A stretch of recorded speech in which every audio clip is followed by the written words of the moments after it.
படிக்கிறது ஒரு ஸ்ட்ரெஸ்ஸானா இந்த காலத்தில் ஆமாம், அப்படி தான் ஸ்ட்ரெஸ் பண்ணி வச்சுருக்கோம். அதுக்கு டூ மச்சாக இம்பார்ட்டன்ஸ் கொடுக்குறோமான்னா இல்லை, கரெக்டான இம்பார்ட்டன்ஸ் தான் கொடுக்குறோம்.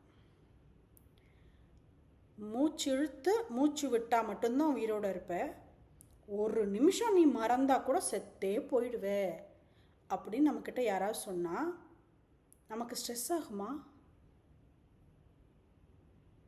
டெய்லி மூச்சு இழுத்து விட்டுக்காம மொத்தமாக எக்ஸாம் டைமில் மூச்சு இழுத்து விட்டுக்கலான்னு நம்ம என்றைக்காவது நினச்சிருக்கோமா? சாரி, ஒரு வாரம் கடைசியில் பெண்டிங் வச்சு மூச்சு இழுத்து விட்டுக்கலான்னு நம்ம நினச்சிருக்கோமா? இல்லை இல்லையா?